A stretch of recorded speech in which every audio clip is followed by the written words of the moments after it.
And also coming up in May, before our next meeting, is a global big day that's run by Cornell Lab of Ornithology. And so if you go to ebird.org, you can find information about that global big day on May 10th. And so this time we talk about recent sightings. So we have cards over here. Do you want to do it, Bruce? Sure, yeah. Folks that participated in the drawing brought down various things that they saw. So there's been a sighting of a tufted titmouse, an eastern towhee, another eastern towhee, a hermit thrush, a buried thrush, rarity, yellow-bellied sapsucker, brown creeper, bald eagle, red-tailed hawk, Cooper's hawk, white pelican, common loon, double-crested cormorant, and some green parrots not here. So, we need someone to draw the drawing. Would you be kind enough to draw? Pick a card, any card? That's fine. What'd you get? Brown creeper. Oh, cheapers. That's me. Ha. Yeah, everything. All right. That's it. Thank you. So, you get that? Or you gonna draw again? I will. Yeah, we'll draw it again. Pick it up. That was a bad choice. Oh, you're so happy. Pick it through. All right, it's the hermit thrush. Gene and Tim. Hey. Where's Gene and Tim? There you go. You got Oh, there you go. You got a free card. I feel like we should invite you to join us. Carl has something. The board talked a little bit, and I think last year, maybe 2 years ago, we did like a bird exchange. Some of you remember that, where if you have books that you don't want or bird paraphernalia, you can bring that to the meeting, our next meeting, and we'll exchange stuff. Right, Is so that right? old books, old magazines, old field guides. Bring them in. Mugs. Exchange those. So I'm going to turn the meeting over to our vice president here, Cindy.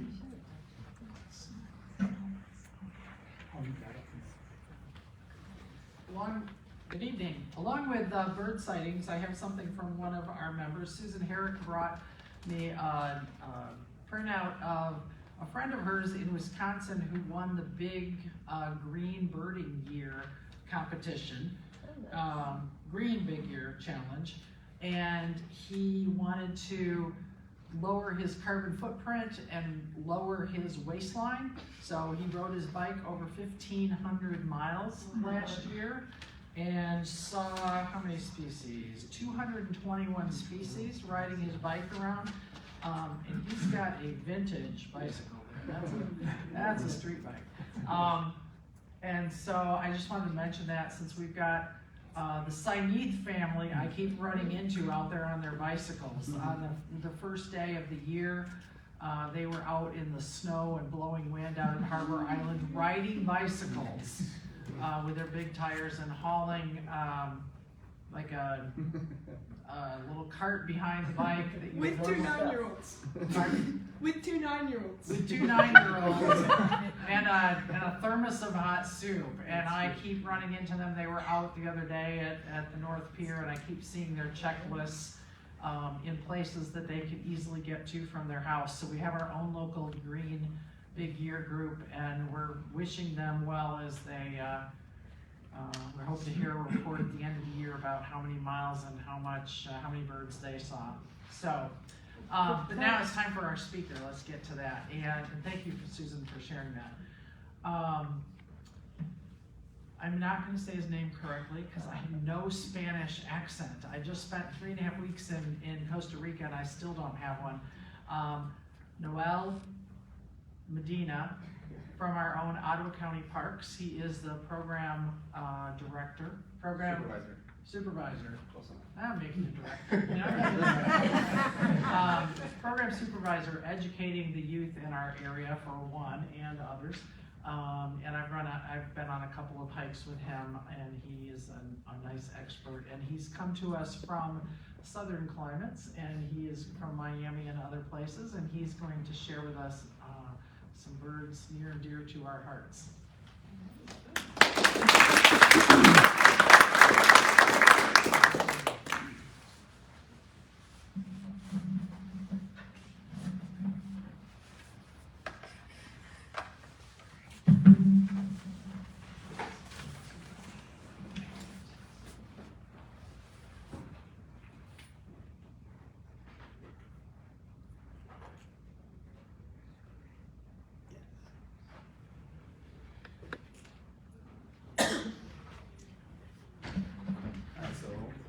Hello everybody, so my name is Noel Medina, as you guys heard, and for those of you that want to see it spelled or hear it in Spanish, it's Nahuel Medina. My parents are both from Argentina, so they immigrated to Miami, Florida, and I was born there. A little bit about me, my background is in biology. I did my 4 years in Long Island University at Brooklyn. I played soccer, so that's the reason for going up north, and then I went right back down to Miami because it was too cold. So once I was done, I worked for Miami-Dade County, which is one of the biggest counties in the country, and they did the same thing, program supervisor, dealing with K through 12 children, learning about nature, right? I want to be able to have the kids get off their screens as much as possible and be able to explore the world. So through travel and through birding is how I like to do it, but the kids can learn whatever they like, right? If they like birds, they can hopefully pass that on. If they like trees, they can go see trees around the world, right? Whatever they want. I've been with the county for 2 years now, and then I was down with Miami-Dade County for like 8 or 9 years, if I remember correctly. And then now I'm here. So I have not lost my choose a topic. So when Carl approached me and asked what I want to talk about, I had a lot to talk about. So I've narrowed it down to just 3 very long topics. I tried my best to keep the slides down, but if you guys noticed, I was not able to do it in January because of the weather. So we had to cancel that one, and that only gave me 3 more months to add more slides. Luckily, that gave me more time to edit some pictures, and I snuck in my trip to Ecuador into it as well. So we'll start off with the nice North American version, and then we'll kind of head down south as much as possible. So in Miami, aside from being a park naturalist, I volunteered at a banding station because I wanted to learn more about the birds. I wanted to learn where they came from and why we band, right? So I thought banding was just to catch the birds and see them up close, but obviously it's for the ability to kind of track where they're going and if we can catch them or not. I thought it was going to be super easy. You just have nets, they run into the nets, you get them, you band them, right? And then next year you catch them again. It's not that easy. So unfortunately, we band a lot of birds, but we get about like under 10% as recaptures, and a lot of those recaptures are within the same season. It's not even like you're recapturing from the last year. So if anyone has been to Miami, the Cape Florida banding station is on Key Biscayne, right? So a little bit closer to see kind of the path that we're choosing and why that location was where the banding station was, is because we catch the Neotropical migrants that are coming from South and Central America up through Florida to then get their way up here, right? So of course, a lot of you find the warblers up here nesting, and for them, it's been a very long journey coming from the south, right? So if you see anything like, for example, black holes, right? They'll go down to southern Argentina and then make their way all the way back up here, which is an incredible feat for such a tiny little bird, right? So I just drew a little bit of the path that we follow when we're trying to find these birds. Sometimes you can tell if they're coming from Central America, or sometimes you can tell if they're coming from South America, and we'll know where they're going based on a little bit of the coloration. In this banding station, they didn't draw blood or check for actual like genes or anything like that. We just did it off what we could see and what we could tell in our hands. So for those of you that maybe have never seen a mist net, here's a little bit of a picture. I tried really hard. I like taking pictures with my camera. I'm very bad at taking pictures with my phone. So a lot of the pictures are gonna be of birds, obviously, through my lens. But here's a little bit of an example of what's in the nets, right? Does anyone know what's in that big bundle? You wanna guess? Maybe, I don't know, but maybe like a yellowthroat? Yeah, common yellowthroat. So we got a bunch of common yellowthroats, and I use them as an example because as you can see, they're not the easiest to pull out of the net. Once they jump into that little shelf, they twist themselves up as much as possible, and they're kind of a pain. But with patience and proper technique, you can get them out safely, and then you're able to take them back to a main tent to process them all. So at this banding station, there was one headquarters and basically 3 loops, right? Between the 3 loops, there was about 20 nets, and then from there, we have different volunteers that would do the loops every 20 minutes, and you figure out what you're finding, right? You want animals that will come in and actually grab your birds out of the net, right? So if the nets were really low, we'd worry about iguanas. If the nets were just mid-sized, you have raccoons that can always come in, climb, and get in there. So we had to do it as often as possible, which may have lowered how many species or how many birds we get because we're constantly walking and spooking them, but it was a way for us to keep them safe. Luckily, while I was there, I didn't see any of these attacks, but it still happened even with the frequency that we did it at, right? So unfortunately, it's part of the hardships of science, but in the long run, we learned a lot about these birds.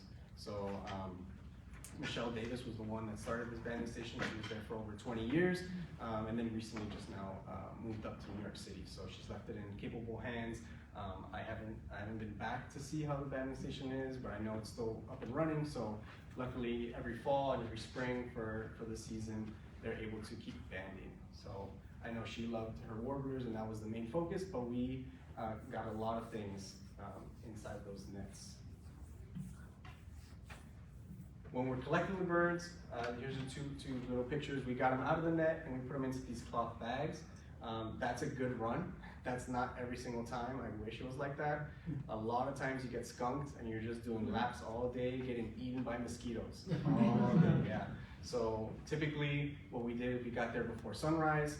We set up the nets while it's still dark, and then as the sun's rising, birds are getting caught in there. And we usually go until 12 or until we can't handle the mosquitoes anymore or until we're starving. So if it was a really good day, you could be there till 2 p.m. just bringing birds out of the nets, or you can close up shop early at 11 and just get out of there and try again the next day. So on the left side is Rangel. He was practicing to be a master bander. We were trying to start a new banding station at our park, which I used to work at, which is the Deering Estate. It's off of Key Biscayne, but we wanted to kind of do this a similar setup, right? Mist nets, get them down the road, but we wanted to use them if possible for education. So have kids come on field trips and be able to see the birds up close, get a realization, because one of the hardest things when you're talking to kids is like, oh, the bird's so small, it's so far. I don't have the interest in it, right? But if you have it in their hand, it's a completely different situation when you're working with it. So here he has a little booklet. It has all the different sizes. Depending on the species, they're all assigned a size, and you're able to clamp it around basically like their ankle so that it doesn't fall off under their foot. So a lot of people start their banding by collecting young birds right out of the nest, and they band them there when it's early, but these are all adults or close to adults, right? They're obviously flying, and they're going into our nets. So, does anyone want to guess what that is? Yeah. Is the one on the left a magnolia? Yep, yeah. Magnolia on the left. On the right, I can't tell from here, but I think it's a Connecticut. Oh, sorry. Is that what you're gonna guess? I was gonna guess Nashville. Connecticut, I think. It was a very lucky spring. My last spring that I was there, I think we got like 9 birds, which is good for us because Connecticut's in Miami are very, very secretive and they do not like being around any kind of people. So the banding station is tucked away deep into the forest, away from a main walkway. So we get lucky if we can get them to flush up out of the off the floor and into our nets. So we collected different data points. We try to ID it obviously first. We try to figure out what it is. We see if it's male or female if we can. Sometimes, especially if it's a fall bird and we aren't sure, we just put it as unknown, right? We'll get the weight. As you can see, we just tear off the little, what's it called, PVC pipe. We tuck them in there so they calm down and they don't fuss too much. And then from there, it's an easy way to just push them right through it, and then you can fly right out of the PVC pipe. So pretty cool. I don't know how many, I haven't been to many banding stations, but this one worked, so I'm gonna say it was a great way. You can see obviously on the left side, they already have their band. That's the first thing we do. We put the band on it, because if we flub it at any point or drop it or anything, the bird at least goes off with a band, and we can have identification if we catch it again, right? Besides that, the main focus was to try and see how healthy these warblers were during migration. So it wasn't so much trying to figure out if they came back every year. The better science was to see how much fat they gained within the time of being there. So we would catch this warbler, and let's say we catch it 3 days later, it might be a lot more fat, and we say, okay, it's probably ready to go, and we can see how fast it actually gains that energy to keep on going, right? Because not all these warblers stay in Miami, they're on their way. So sometimes they'll stay for a night, sometimes the rain will push them down and they're gonna be there for a couple days. So it was really cool to see how many you're recapturing and collecting that data for. In order to check the fat, that's what Ranger on the right is doing in the picture. He's blowing on the feathers to bring them up. Their skin is translucent, so you can see whether it's a deep, like reddish pink, which is going to be their fat, or sorry, their muscle, and then that yellow orangey color is going to be their fat. So you can kind of tell it's very, it's up to you what your scale is.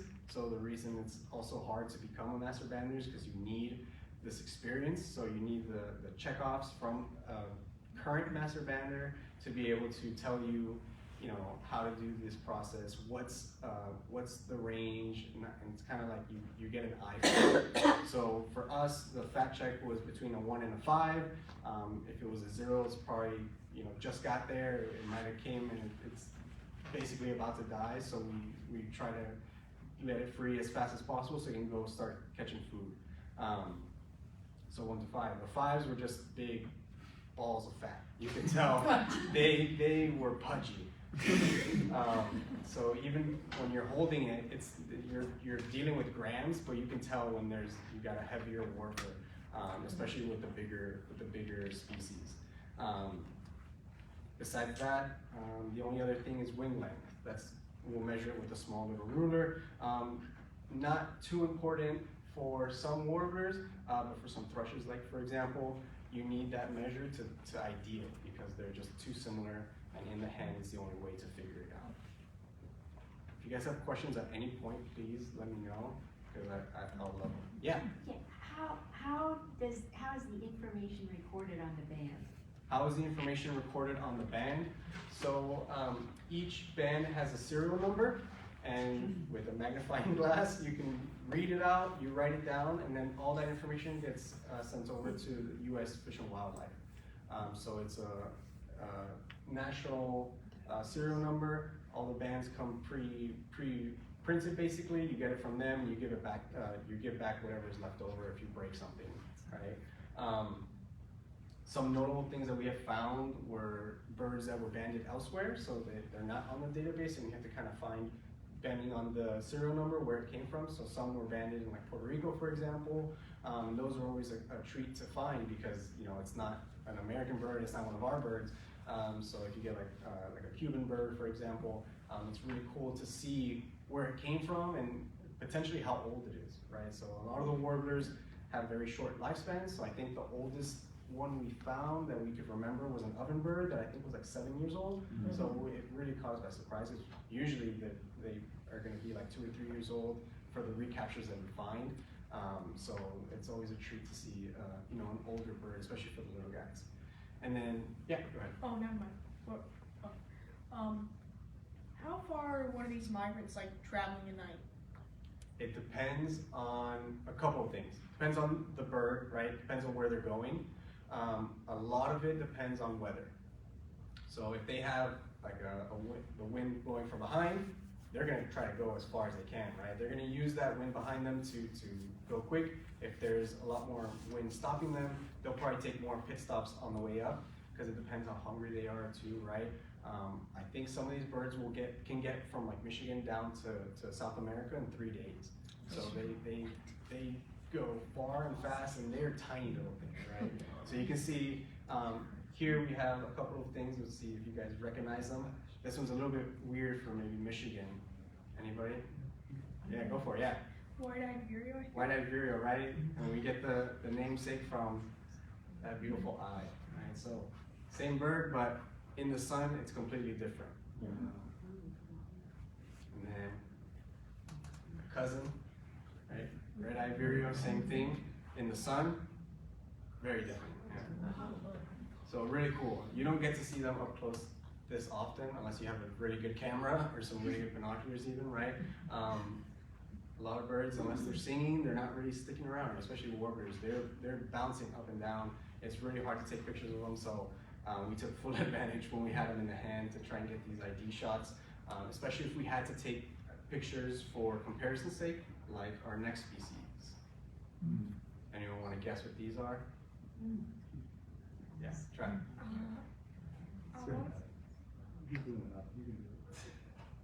One and one. We'll try. I'm gonna say the bottom right one, I think, is a beard. Okay. What were your guesses? The one on the left is a hermit? Neither. Yikes. Gray cheek and what? Swains. I think it was gray cheek and big nose. Whoever said big nose, good job. Yeah. So, very hard. Even in the hand, it's hard to tell. So, the only way that we could tell, unless it's singing, which usually they're not singing for us in Miami, is to record wing chords again, right? So to measure out their wing, there's a certain area that they could overlap, but if you get them under that and you can tell for sure, that's when you ID it. If not, you're not able to, and you kind of just you band it and you put it as one or the other and send it on its way. Hopefully someone else can hear it singing and then catch it, right? To be able to ID it. So very, very cool, not very different. So it was very cool to see it. We don't want to, when we do the banding, we don't necessarily submit it to eBird because it's not like we're birding them necessarily, right? So we're submitting the information to the U.S. Fish and Wildlife. Some people put it as like a scientific survey. So there's different ways that you can approach it. But I definitely counted my big nose this way because there was basically no way unless you get really lucky with the singing bird. Other cool things you can see. This one's a nice feeder bird that I think has made it up here. Yeah. So we have our painted bunting, and then a shot that you don't typically get to see is a full-blown male, at least 2 years old, right? If they're a year old, they might not be this bright. Even if they're a male, they might be a little bit more dull or splotchy even, right? You're only able to tell in their second year in the spring. So really, really cool bird to see. This one's one that might be familiar, but a little bit different, right? You want to go for a guess? Yeah. Yeah, go for it. You know it? Oh, someone else gonna go? You can go, yeah, you. Red star, I think. What color do we got on the head there? Yeah, go for it. Black-throated blue? Black-throated blue, yeah. So, black-throated blue, you can tell by just the blue right there. I know it's not the best shot because it's from the top of it, right? It's hard to tell, especially with that black of a back, right? So for the black-throated blues, it's one of our most common species that we caught in our area. And what was really cool is we could see where they were converging, different populations. This guy's most likely going up to the Appalachian Mountains because of that black back. The ones that go more west are going to have more of a blue back. So just typically how you see them. What? Why? I don't know. It's just how the populations have moved over time. So yeah, very cool. I don't think there's a specific subspecies of it or anything like that, and I doubt it'll ever get split as a species, but it's just one cool thing that you get to see when they're in your hand. And then just a little bit of a montage of what we've seen. So that top middle was definitely one of the scariest ones that we had. because if you notice the way that you grip down is what we call the bander's grip, right? You hold it from behind the head so it can't peck you. And honestly, the pecking wasn't what was scary. The talons were worse, right? They're holding on to tree branches. They can go upside down. They can go sideways. They don't care. So they need to be able to stick to those trees. So those talons were pretty crazy. I think just touching it, it gets stuck into your skin, right? Without it having to step on you. So like it's pretty gnarly. And then we just have a couple other ones. The Canada was a treat for us. We don't typically see them in Miami often, so having one in the hand was pretty cool. The only one that I wanted more than any of those species was mourning. Mourning warbler is the hardest to get in Miami. So we got very lucky with the Connecticut at the top right. Like I said, my last spring, we had like 9 in a day, so that was one of the best days I had in the banding station. So especially getting a male like that was really, really cool. And we have our ground up, our Maggie, our Northern Perula at the bottom left, which surprised me as well. Even within the warblers, there's definitely a size difference. So if you get like the Northern Perulas, they are tiny. They're almost like hummingbird size. So it's cool to see the difference in your hand. You can kind of tell with the fingers. So very cool. Right? And then here's a quick little video. This isn't any sound or anything, but it's cool to see how these birds can keep their heads in place. So I don't know if anyone has ever seen like the little videos of people doing with the chickens. That became a trend. So it's pretty funny, but it happens with all birds. So you can see the eyes stay fixed on you, turned almost all the way over.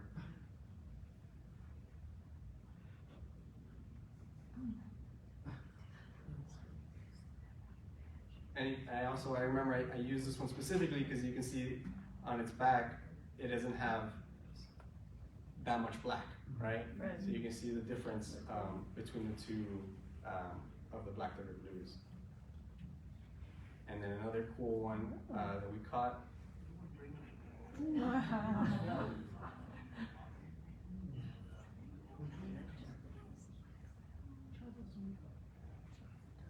So you get it in the net, and you're like, oh, cool, a Chaco's widow, right? And it has that tiny little beak. And then you approach that net, and it opens its mouth, and I was not expecting such a huge mouth. With all that white, right, it kind of reminds you, I know you guys are from the South, but we have our cottonmouths, right, our water moccasins. They open up that mouth to warn, and that was like the first thing I thought about. And of course, like, it's not even close to a snake, but it was very cool to see that open mouth, right? They're trying to catch the gnats as much as they can, so they don't need to be biting or being precise. They're just going to open up like a pelican and just take a huge gulp of the air. So very, very cool to see. Those are usually caught in your first or second run while it's still pretty dark. So very, very cool. That's the only one I saw on one of my days. But other days they caught things like hawks that are chasing the warblers into the nets, or you know, I think the weirdest thing was like bunny rabbits going into the nets right on the state. So pretty funny. You catch a lot of things. Maybe the weirdest one I heard about was a bat on Halloween. There was only one bat ever, and it was on Halloween, so I think that was a nice story. They took it out of the net, and I think the lady that took it out was so freaked out that she went straight to get her rabies shot, even though she knew that she didn't get bit or anything. She just wanted to be extra, extra sure that she wasn't going to be in any trouble, which was funny and kind of scary at the same time, but she was fine. So she came back, no problem. And then we'll transition to Costa Rica. Right? A lot of the migrants that we saw in the banding station were most likely coming from Costa Rica, so they can either split the Gulf of, I guess the Gulf of America now, split through, go to Florida. I know. They'll go straight to us, or they'll go up Mexico and go through the western side, right? So I did 2 trips to Costa Rica. I think this one's a little bit mixed between the two, just so I can show different species. I went first to Arenal, which I can pop up here. Arenal is the top one up here. then Monteverde, which is the cloud forest. Arenal is the volcano. Monteverde is the cloud forest that's pretty known, especially for its birding, especially for the quetzals if you want to go see them. And then we made our way back towards the coast on the Pacific, where we got to see Tarcoles with the crocodiles. And then I went eventually to Manuel Antonio National Park, which is pretty famous for its sloths. So a lot of fun, a lot of birding, not a lot of sleep.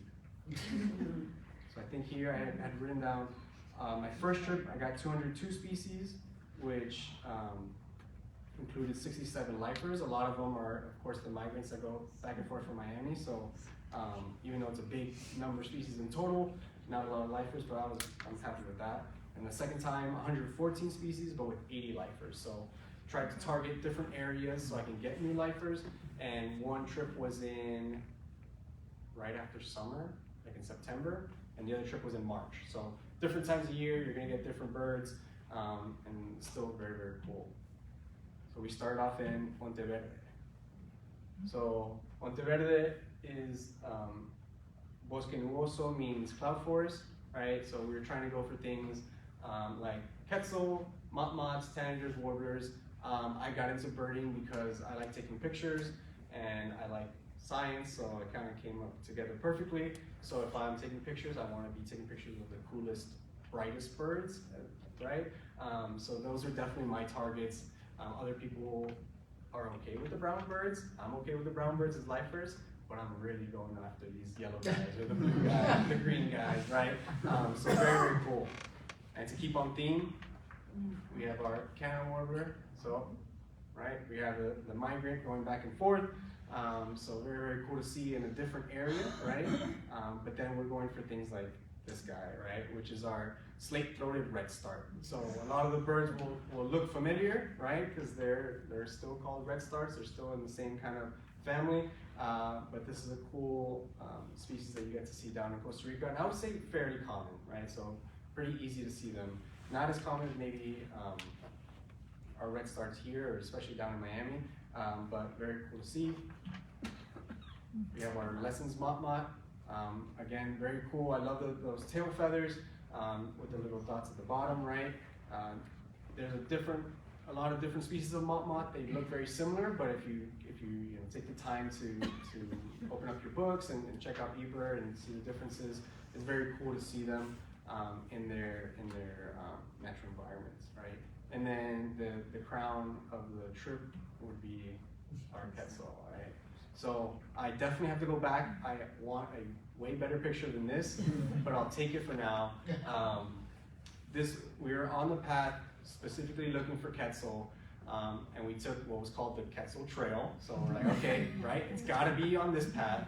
We got there as soon as the park opened, and we walked, and they told us, hey, look, the Quetzal Trail has too many people on it, so you actually need to go on whatever the other trail was. I don't even remember, because we knew we were gonna sprint through the other trail and get the back end of the Quetzal Trail. And luckily, we did just that, and we walked up to, I think they were a German couple, and they're like, oh, we don't know, but there might be a quetzal up in the tree. And I was like, well, it might be. It's a quetzal, you should know, right? Is it a big green bird? And they're like, oh, it's right there. And when we look, we're like, oh my God, we almost missed it. Like, thank God this couple that isn't even like, a birding couple was on this trail at the same time as us, and we got to see the quetzal. So we got nice undershots, but as soon as we tried to move a little bit, it knew we were there, and it headed out. So we tried our best later in the day to hang out by there's like trees that look like avocado trees, which is what they're eating. So we tried to hang out there to wait, but with no luck. So again, I'll take this picture. It's great. I loved it. Really, really cool bird. I want to see the rest of the quetzals now, so I want to start checking off my lists. So this is resplendent. And then we went, of course, on night hikes. We wanted to see our owls, but we also, when I went on this group trip, I went with a couple of guys. One of the guys was getting married, so we took it as a bachelor trip. And while other people might have parties and stuff, we wanted to go play in the woods. So with a couple of guys, one of them was more of a herpetologist, so he loved the snakes, and we said, okay, what's the best way to see vipers, right? And what's the coolest snakes that we don't have in Miami that we can see here? So this is a side-striped palm pit viper, right? So a mouthful, but a very, very cool viper. When we got there, it was sitting just on the top of a little like fern bush, and I had a long lens, so I was able to keep my distance and zoom in and get this beautiful shot. I love it. It's my girlfriend's phone background, so I'm pretty proud whenever anyone asks about it. Yeah, that was me. Yeah. Kept my distance, but yeah. And then throughout the night, we also got lucky with this guy, or this girl actually. So if you notice closely, she's carrying her baby on her chest as she climbs the trees. You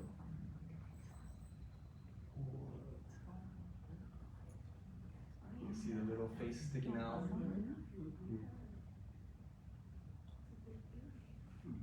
Yeah, big baby.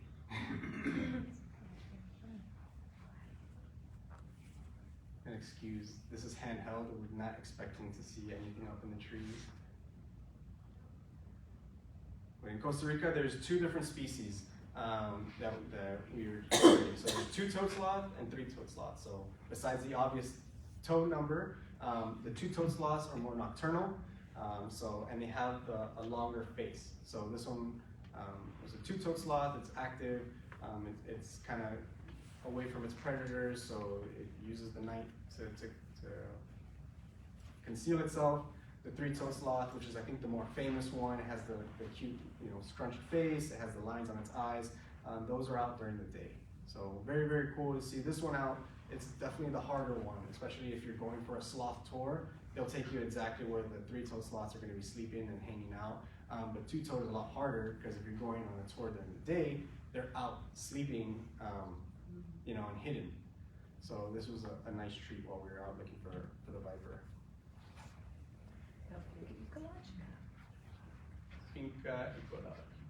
Yeah, so we had in Costa Rica, Ranger, which was one of the guys, which you saw was the bander, he had a friend who was currently living in Costa Rica and guiding, and she told us, if you go anywhere in Costa Rica in the Monteverde area, stop at this farm, right? So a lot of people will see, oh, it's just a farm, like, who cares? They're just gonna have like cows and chickens and stuff, right? It's a farm, but they have a beautiful area up in the mountains. You can see the clouds rolling in. That's like midday, so it's not like it's still hot, but the clouds just roll in the cloud forest, and it's incredible.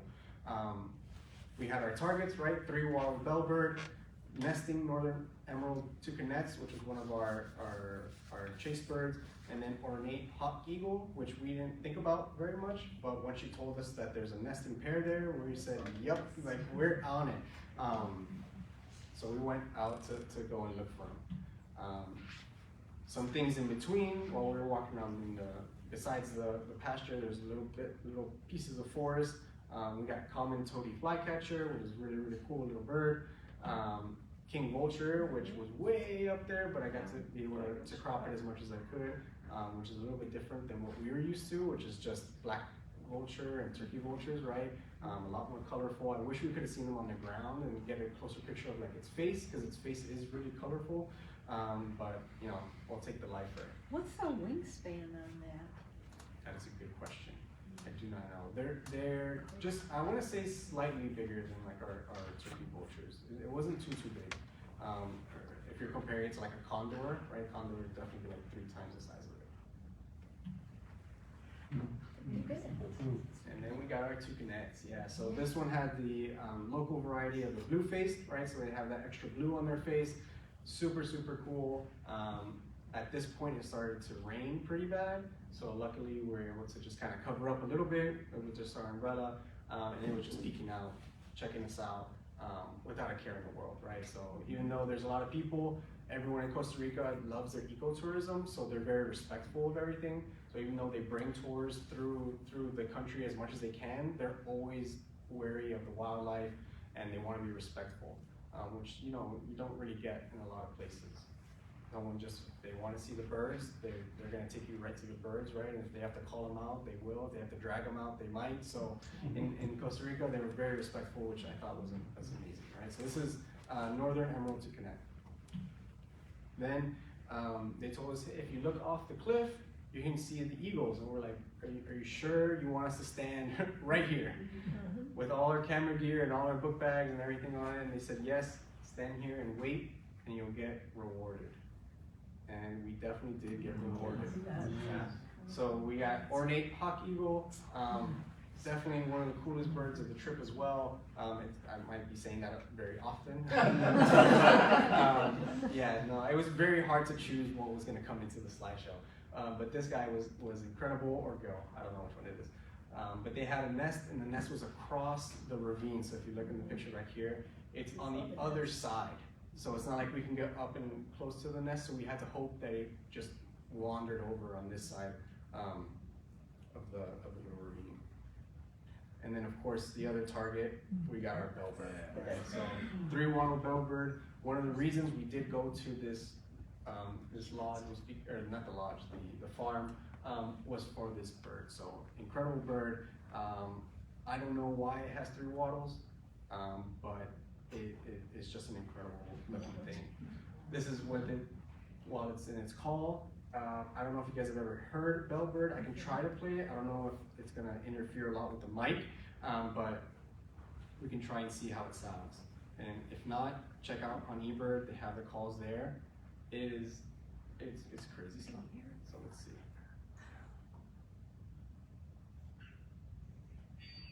Keep going. Let's try it. Keep going. It sounds like an alien or some kind of metallic thing going through. So at some points we had heard them in the forest when we were looking for Quetzal, but we were like, oh, do we chase Quetzal or do we follow the noise, right? That noise can be like 10 miles away or something. We don't know, right? So it's hard to tell. But at this area, they knew they came in. They didn't like feed them or anything, and they weren't sure if they were nesting, but they came in often enough where it was worth taking the trip out to the farm. Then we made our way down to the coast, where we got the Tarcoles River, which is famous for its crocodiles, and it's also infamous for being one of the dirtiest rivers in the world. So it was interesting to kind of be like in awe of all the wildlife, but also how crazy dirty something can be because of human pollution and all the extra stuff. So we got this little boat. You're able to kind of, I don't know if you want to say charter, but you can go and try to get a little boat with a captain. And we went here we actually met up with the guide that was friends with our friend Rangel, who was in Costa Rica at the time. She actually was in Miami while we started the Costa Rica trip. So it's funny that we had kind of crossed paths, and then she finally, when she came back, we were able to see them. So one of the ones we wanted was mangrove hummingbird, which may not be like a very interesting looking hummingbird compared to everything else in South America, but it was one of the most endangered. So we definitely wanted it because we might not be able to see it in the future, unfortunately. Same with yellow-naped Amazon. Those the mangrove hummingbird is endangered because there's less and less area for it to live in, and then yellow-naped, of course, with everyone trying to get into the pet trade, just captured a lot of them to the point where their population dwindled.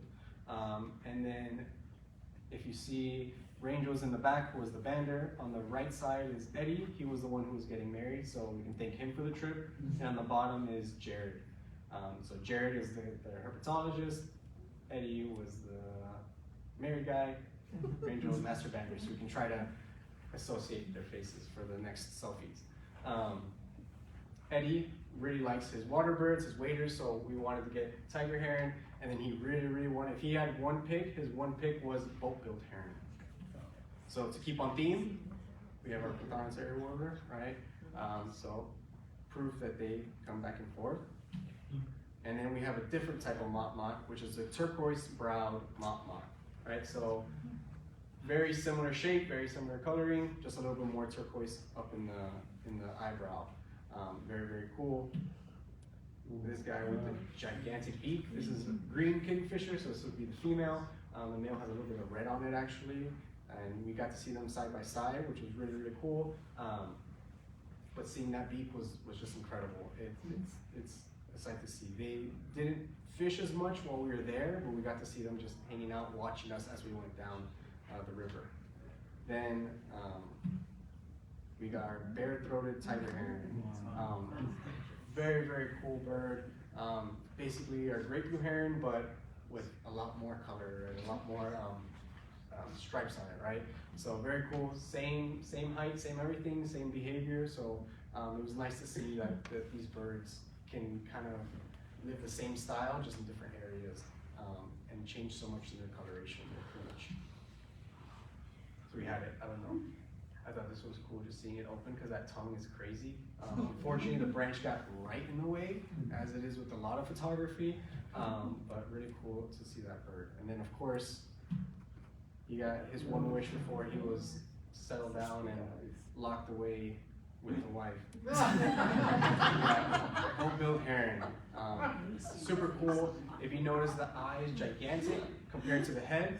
These guys are a little bit more nocturnal, so they tend to need that eyesight at night, and that dark eye with being so big helps them with that. So super, super cool. We only saw one the whole trip, and that was it. So we got lucky seeing it on this boat trip.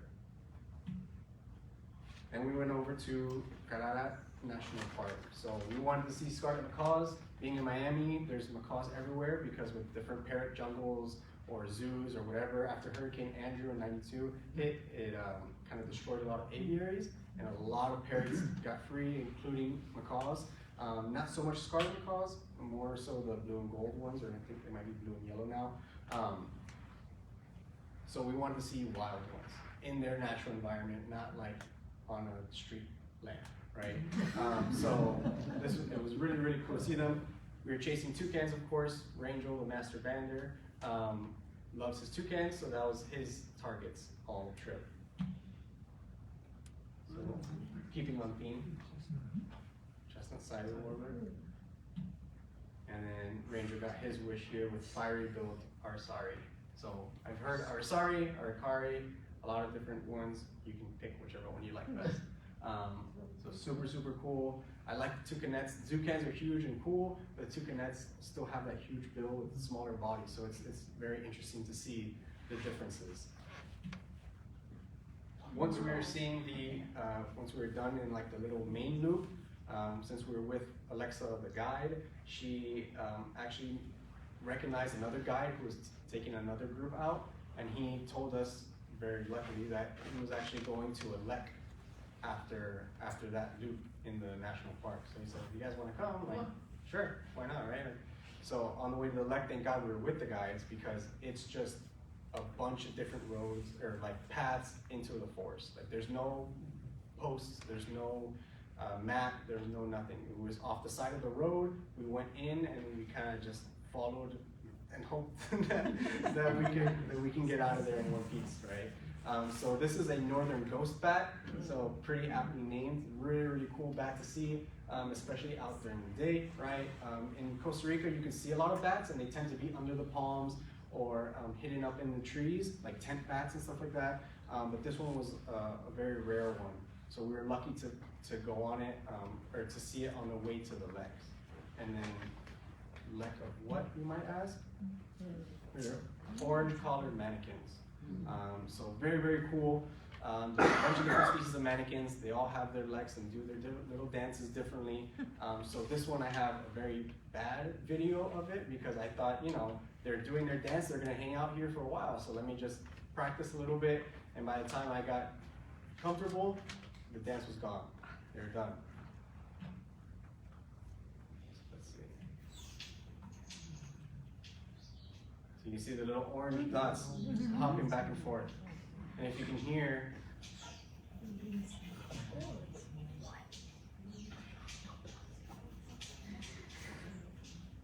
How many typically in the lek? sorry, How many in the mannequin lek? how many mannequins were in the lek? Like 10? So in this lek there was 3. So there was 3 males at least hopping around, and we didn't see the female. So they might have just been making a noise and trying to bring in the female, but we never got to see her. Yeah, so that was it. That was all the dancing they did, because I was focusing on getting my picture first, and once I got my picture, I said, okay, let me try to get some video And then I got lucky to get at least that much of the little dance. So if you go on YouTube, I'm sure you can see plenty more. And I encourage you to see different mannequin species doing their dance, because there's some that kind of like shimmy down the twig before they jump out. And a lot of them do their little clicks in different motions or different frequencies. So for orange collared specifically, they have a huge muscle that's, I don't know if I want to try to pronounce that, the scapulohumerales caudalis, right? That muscle basically in their armpit that helps them flap their wings a lot faster than normal. And then at the top, they kind of just click their bones. So what you're hearing is between the bone and the feather flicking against each other, they make that little click as they jump. So very cool. They, like I said, different mannequins will do different motions. So some of them will actually use those muscles to slap down faster. And when they slap down, they hit tail feathers, and the tail feathers will make the noise, right? So very cool to see that they're still mannequins and they still do some version of their click, but it's made in different ways. So here's a very slow motion version.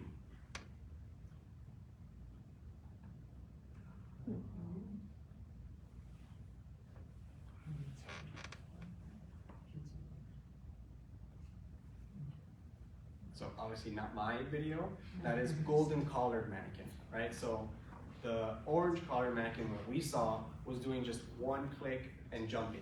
This guy was obviously clicking a lot more at the top, and like I said, some of them do it with their tail feathers. So super cool to see. If you guys ever get invited to a lek from some guy that you see on the side, I don't know if you want to take that 50-50, but you might see an awesome lek, which is very, very, was worth it for us. You know, we had 4 guys, so we were like, maybe we could take them just in case, but it was a lot of fun. And then Eddie, who got married last time, got married 2 years ago, and then now he had his baby. So we said, let's do it again, right? Attention library patrons, the library will be closing in 30 minutes. All public computers will be shutting down in 15 minutes. Thank you. Okay, we got 30 minutes to talk about Ecuador. Go. So now we thought his life was over because he was getting married, but now he's having kids. So we're like, we really got to get out before he's stuck. So we decided, you know, I'm just kidding. Kids are great. So we decided we wanted to do Ecuador. We did Central America. We just wanted to go farther. We said, how far can we go? Colombia was vetoed, so we got Ecuador instead. This may have been updated a little bit. I've slowly been adding to the list. This was back in November, so I'm kind of embarrassed to say it, but I'm still adding to our list and adding pictures. So as of 2 nights ago, we're at 208, and I have 115 pictures of what we've seen. So my goal is to hopefully get a picture of everything I can, even if it's a blurry picture. I want to have it so I can kind of count that as just my progress bar, right? Between this time, we actually added a 5th person. We added Elias, who was another coworker that we had back in Miami, who didn't make it to the first trip and felt like he had a major FOMO, right, fear of missing out. So he said, oh, I can afford Ecuador, and I kind of want to do this. So we threw him onto the group. We said the cars that we are going to be getting holds 5 people, so why not have the 5th? So it was a lot of fun to bring him along. He helped us out a lot during our trip, so it was a lot of fun. So if you guys, that QR code is just the eBird report trip, so if you guys really want to see the rest of it or want to see other pictures, you guys can see that, and I'll show it to you at the end as well. So first stop was Refugio Angel Paz, so named after Angel Paz, who was a farmer at the time, or let's say about like 20 years ago. We got to hear a lot of his story because one of the nights we got rained out, so he sat and actually had dinner with us, and we talked for like 3 hours. So it was really cool to get his story. He used to be a farmer, so down along the ridges, they grew 2 things mainly. Tomate de árbol, which is basically tomato that grows from a tree. So árbol is tree, right? And tomate is tomato. And then the other thing was blackberries, right? So interesting, because the blackberries weren't, I don't think they were native, but they grew really fast and really easily. So they grew them and they would collect them, sell them, and then go on their way. So the story with Angel Paz is that his family owned part of the land, and he would harvest whenever he needed the help, and then he would basically sell it to the hotels that were in the area. So in Ecuador, they figured out, Costa Rica is doing a great job with their ecotourism. We've got birds too. Why don't we start bringing up lodges? So a lot of lodges started to pop up, mainly British folk or Americans who are more into birding, saw the opportunity, saw the cheaper land, bought it, made their lodges, and he was actually selling his fruit to these lodges. And then at some point, he approached one of the lodges when they were doing a guide, and he asked I have some land, right? I have some cool birds on my land. Do you want to come and check it out? And so the eco lodge is do you even know what birds you're talking about? Are you sure you have the right birds? Yeah. And he showed him a picture of that bird on the right, which is the Andean cocklerock, right? So he was like, oh wait, let's talk more, right? At the lodge, they weren't seeing cocklerock at the time. They didn't have any leks, and so they asked him, hey, would you like to show us your bird, right? So he was like, okay, 5 a.m. we'll go to your farm, basically. And he's like, oh, 5 a.m. That's really early. I don't know if I want to wake up that early. And he's like, okay, well, there are a bunch of Americans and they're gonna tip good. And he's like, okay, I'm in, 5 o'clock, no problem.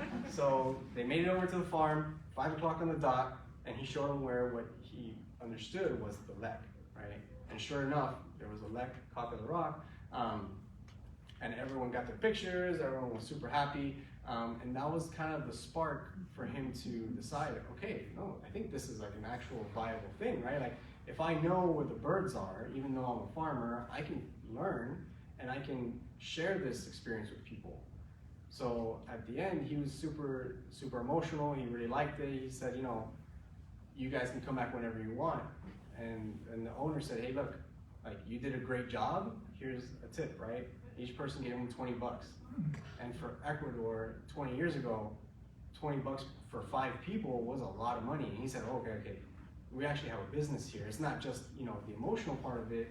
We can make money here. So slowly he dug out his trails. He cut down how much farm he used, let trees grow back so that they have natural areas. And very slowly he started to actually befriend the birds. So if you check out their website, the birds that they see often, they have names for. And funny enough, the birds know their names. So it's just like if you have a pet bird at home and you call over, Polly, come on over, it'll come, check you out, and then go back into its natural habitat. So it's like having a pet, but letting it still be free and not have it, need to be caged or anything like that. So they are famous for their pittas, and of course, their Andean cocklerock, which in Spanish they call gallito de la peña, right? So gallito is like chicken, right? And then peña is like cliffside, right? So these guys actually nest on cliff sides. It doesn't have to be a giant cliff. It's usually a cliff that's off of a little river. They'll dig their little hole, or they'll use the little surfaces there to lay their eggs, which we'll see later. All right, and this is crested guan. Unluckily, I wanted to get Andean guan because anything with the name Andy would be really cool, right? I wanted everything that's going to be different than what I can see here. So the Andes is very, very different. But crested guan showed up for us. Still very, very cool. My friends got Andean guan since I got there a day later, so I was a little mad at them, but made up for it later in the trip. And then we have this guy. Anyone know?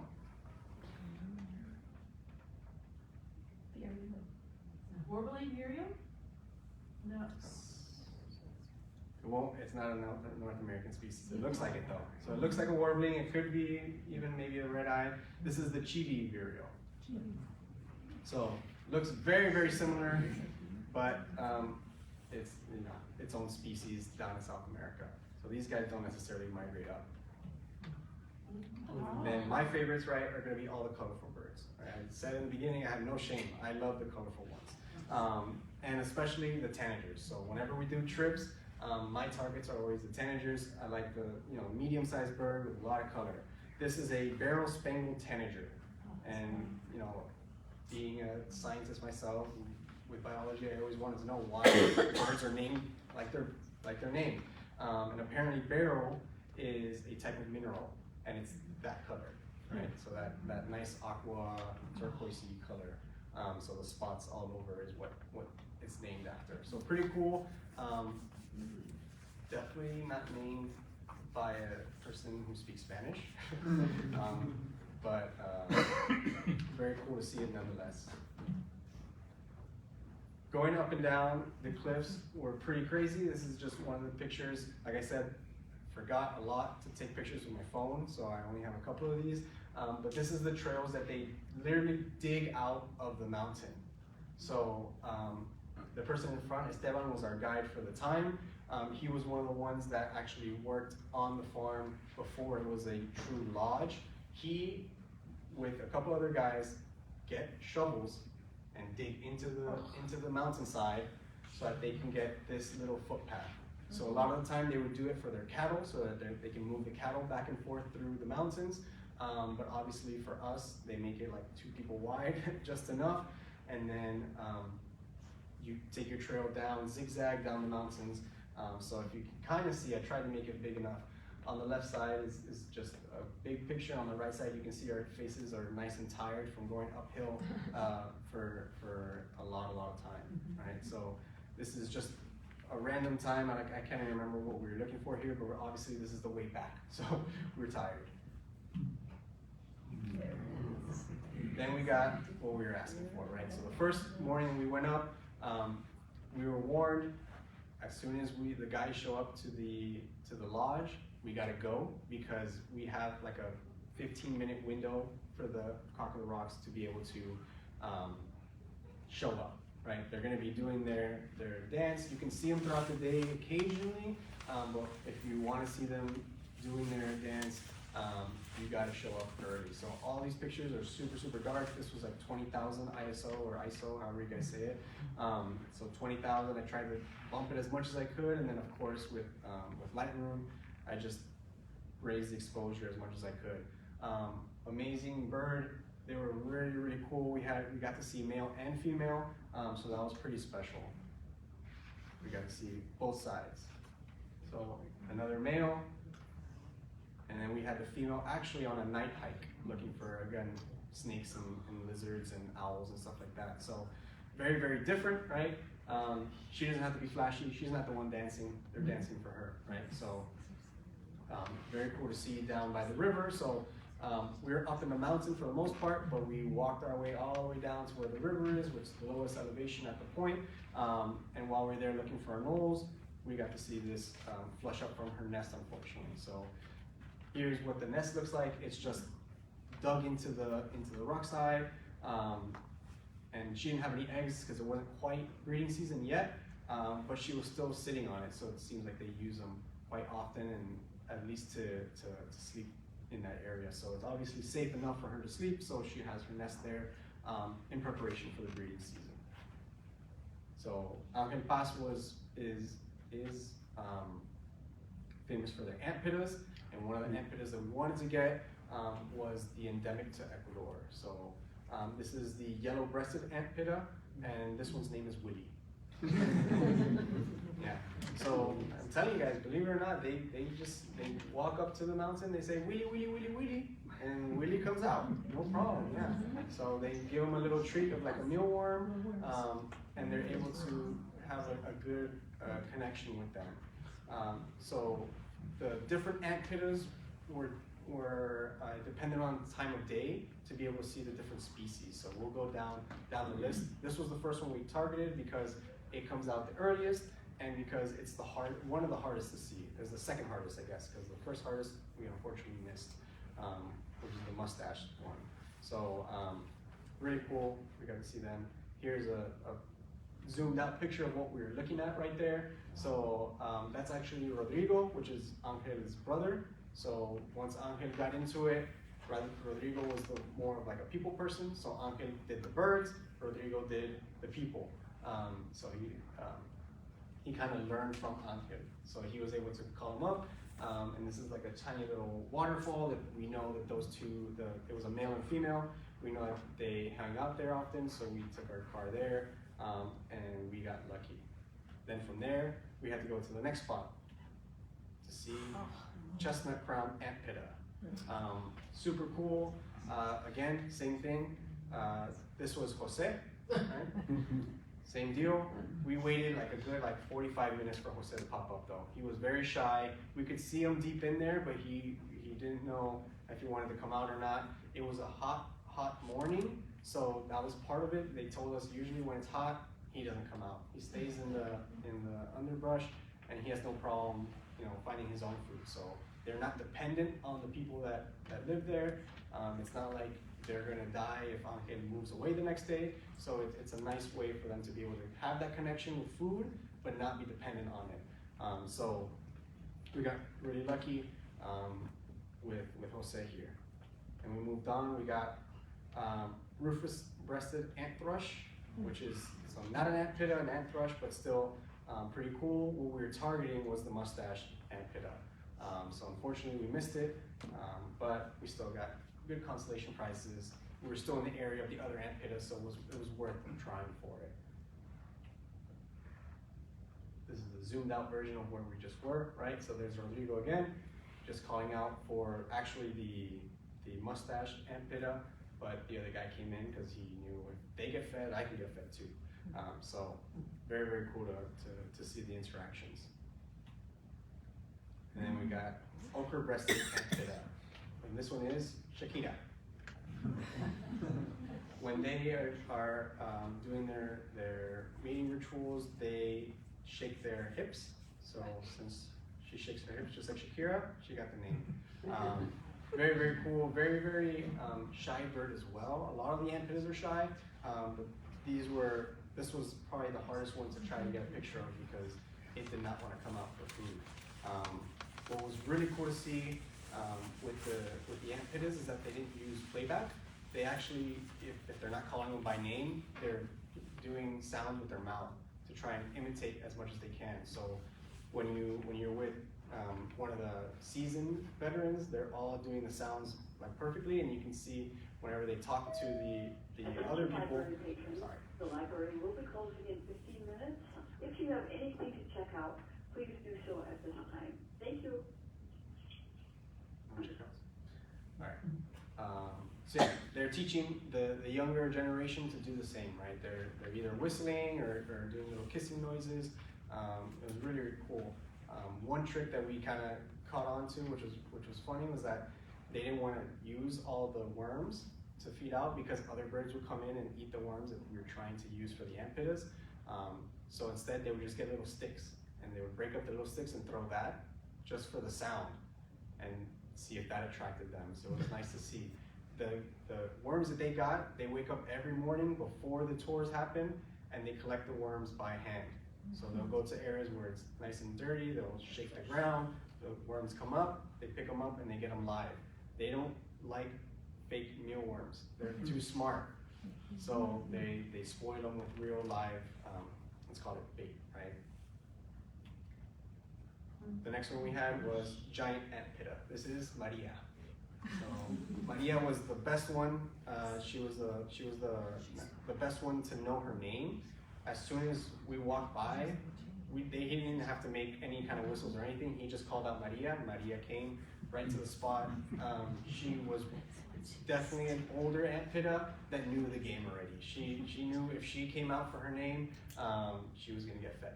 And this ant pitta is humongous. The picture doesn't do it justice, but it's at least like 3 of these ant pittas, height-wise.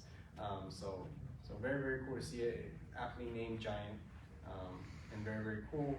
So the back shot of here, they're just all of us sitting, waiting. The antpitters tend to be in the same kind of area. Of course, they can roam wherever they want, but since they're on the floor, they don't tend to walk around too much, especially at this time of day, because they know they can get fed in the morning especially, right? So in the afternoon, when they're not going through tours, it's much harder to see them just like any other bird, you're not seeing all the birds out during the middle of the day, but they're more active because they know they can get this cheap little snack in the morning.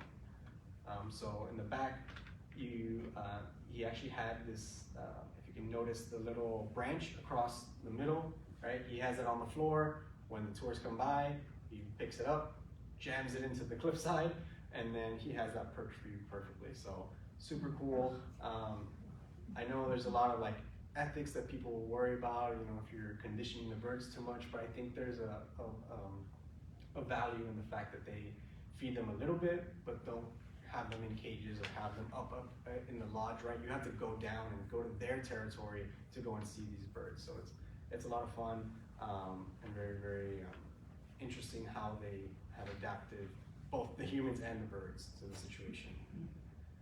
Then at some point we were walking down the trail and we saw, and not we, the guide saw this little yellow dot in the forest. I was like, how the heck did you see that, right? So here the picture is at whatever 500, 600 millimeters, but he saw it without even picking up his binoculars at first. So super cool to see. This is the golden wing mannequin.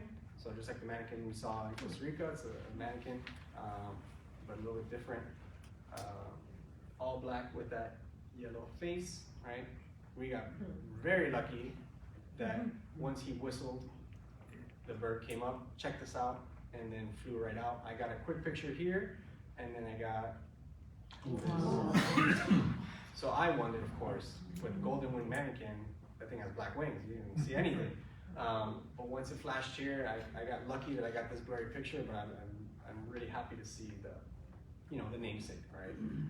So a lot of fun. And then we headed back for lunch at some point, and at the hummingbird feeder, we had an unexpected guest. So we're all having lunch and we're watching the feeders, and of course I have my camera at all times, and I notice a little triangular shape from the same vine that all the hummingbirds are feeding from. And this guy knew what he was doing. He was out hunting these hummingbirds. So we told the staff immediately, like, hey, look, you have like a viper. And they're like, okay, they came out with a huge machete. And they're like, no. You do not need to kill it. You know, we have caught plenty of snakes. It's okay that it's like venomous, but just because it's venomous doesn't mean it needs to die. So not me, the herpetologist guy, Jared with the crazy hair, he had his snake hooks. He pulled it out from where the feeders were, deep in the bushes, and then we were able to relocate it to a different part of the farm where it wouldn't get macheted by the cooks. So we have, it's a Ecuadorian eyelash pit viper. So nice, anything with the name Ecuador in it was obviously super cool, but that green coloring was incredible. These species don't typically go up the mountains, they stay more in the lowlands, so it was weird to see it up there. So it was probably just really hungry or just got lucky that found that feeder and said, I'm never leaving again, I gotta go feed here.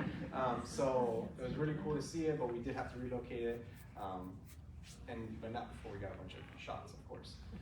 So this is from Eddie. So really, really cool. He had a nice macro lens so you could be up close and personal with it. And it did not mind us at all. At no point did it strike at us or hiss at us or anything. So it was a very, very docile snake. I think it knows when the more venom they have, the less they have to fight off people, right? It's probably never seen a human in its life, but it was able to kind of just slither away, no problem. Like usually sometimes when you have snakes in the hand or something and you let them go, they sprint out of there. They know they don't want to get caught again. But this one had no problems.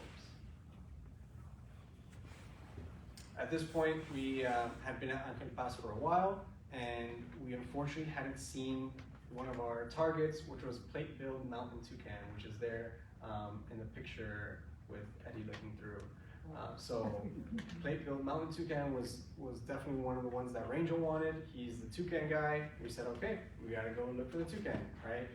So we went up even higher in the cloud forest, where you could barely see anything. We have 5 guys, a bunch of camera equipment in a Kia Carnival, which is basically a soccer mom minivan, right?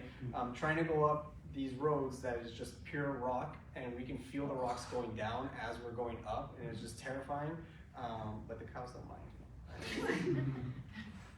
Have another view, one of our pit stops, we're above the clouds at this point, right? And we know we're in the right zone for plate-billed mountain toucan. So we had heard one, but hearing one was not good enough for us. We wanted to see him. Here we have, you know, some of my favorites, the tanagers. This is flame-faced tanager, super cool to see. It was pouring at this point, so a lot of these birds are wet, which actually makes it a little bit cooler. But all the perches and everything were beautiful. We had plenty of hummingbirds that came up to feeders as well, and since it was raining, they kind of tucked in closer to us even, so it was an amazing experience. So we had golden nape tanager, so anything that's color catches my eye immediately. And we have velvet purple coronet. So these guys were all fighting for their perches. I thought it was very interesting. I didn't realize how many species of hummingbird actually have their iridescence or their scales back on their back instead of their throat, right? We're used to ruby-throated, right? And that's all we got on this east side of the Mississippi for the most part. So we get to see one hummingbird, which is still beautiful. You can't knock it. But these guys were incredible to see the difference in the areas. And here's the difference of just taking a picture from one angle or the other, right? So it looks like it has nothing on the throat, and it turns around, it's beautiful. So this is gorgeous sun angel. And then finally, we got our toucan. Yeah, so this is plate-billed mountain toucan. I try with every picture to try to get some background info of what the birds are, because I know as an Audubon club, right, you guys want to be able to know more about the birds and their biology. So the only thing I can find out about the actual plate itself is that scientists think it's for heat regulation. So they're up in the cloud forest. It's usually pretty cool. So I'm not exactly sure how that helps them, but I believe the scientists if they talk about it and study it, right? So this we know was actually a female. The males and females don't differ very much, which usually in the colorful birds, the males are the ones that are going to be, you know, try to be more vibrant. But we know this was a female because she was taking care of her baby. Yeah. Attention library patrons, the library will be closing in 5 minutes. If you have anything to check out, please do so at this time. Thank you and have a great night. So we know this is the baby because of 2 things. One, it doesn't have a plate yet. So if you look at its bill, right, the plate hasn't grown in. It's kind of like a fingernail, right, that grows right over it. And number 2, it doesn't know how to eat a banana. So all the guys that were there, they knew the baby was coming in because it was calling for the mom because it really, really wanted to eat, but it doesn't know how yet. So the mom literally had to come in afterwards, pick the banana, and take it back to her baby. So very, very young, plate-billed, even though it has all the colors and everything. It's cool to see that even, you know, bird babies can be useless, right?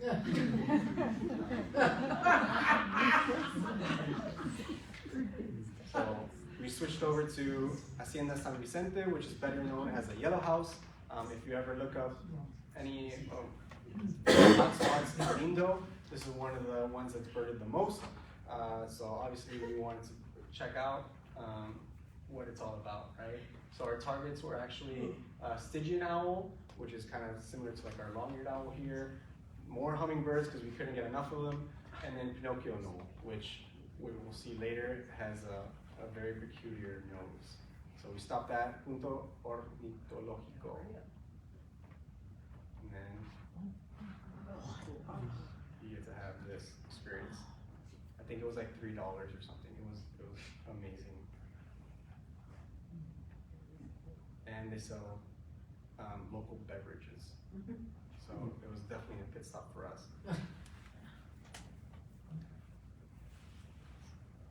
Here's white-necked jacobin coming in.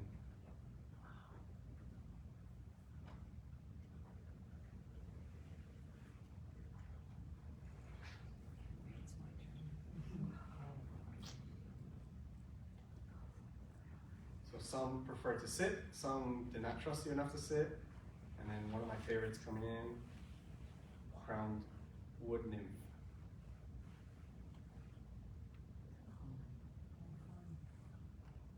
Yeah, hummingbirds have no fear.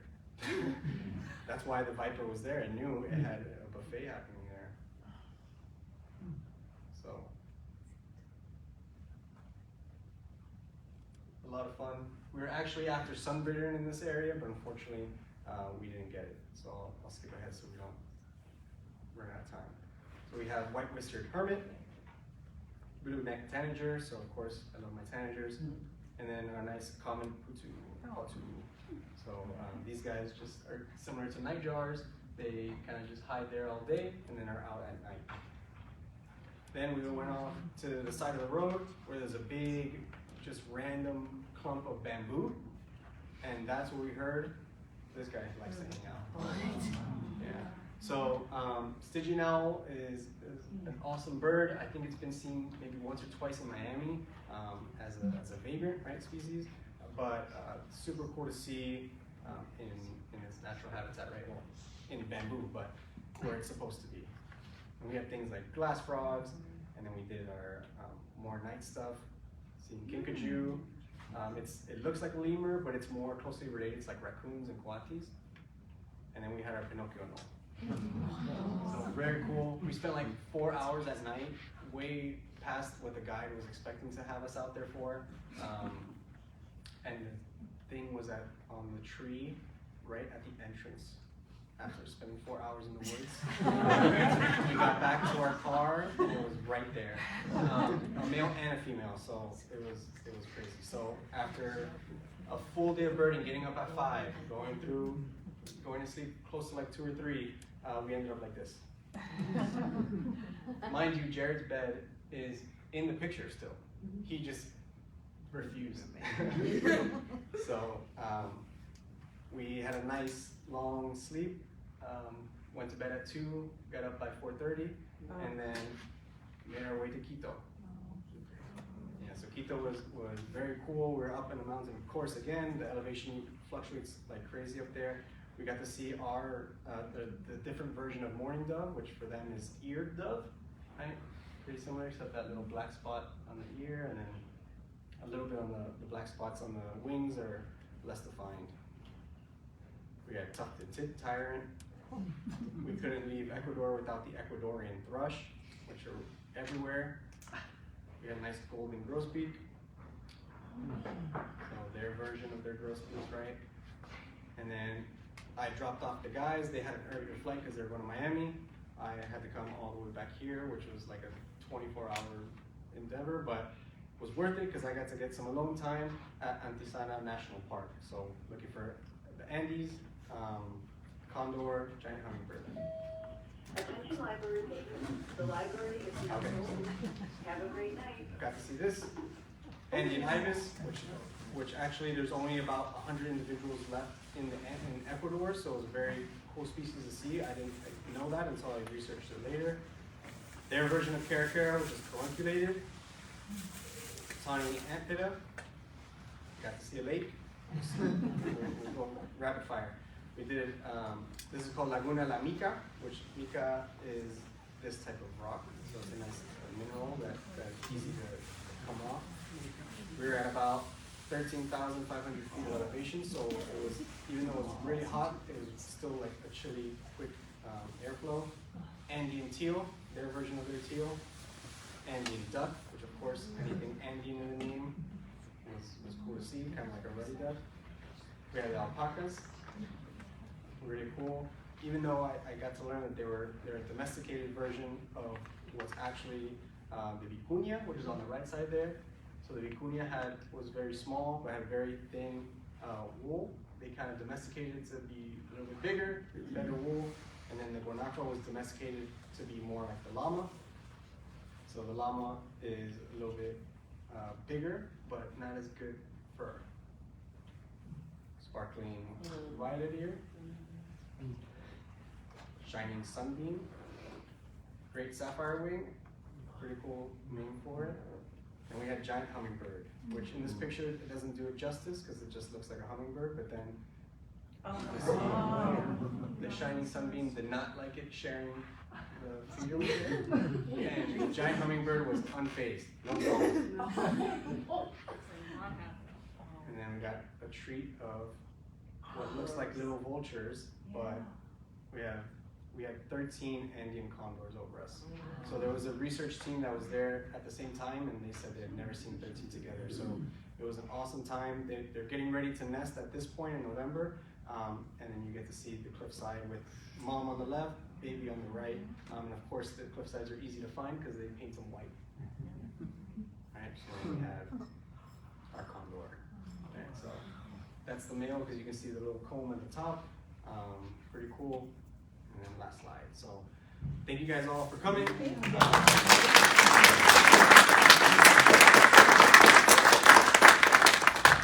one thing that we learned were different colors for red, brown, and other colors. So if you want to take a look while we pack up, those are all different birds that we got to see. We definitely saw more with similar names, but those were all unique, different colors that we got to learn about in the area.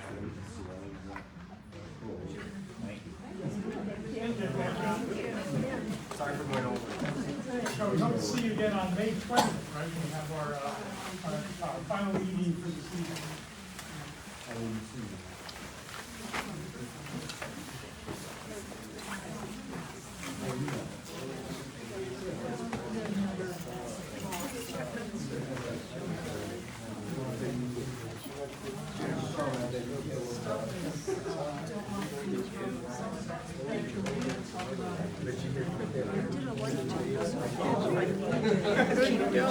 I have it, so it's like a great. What was the lifetime one? I think it was 100. Thank you. How are you? Oh, I'm right. Get out of there. All right, Glenn will clip that ending off. Oh, good. Hi, Glenn.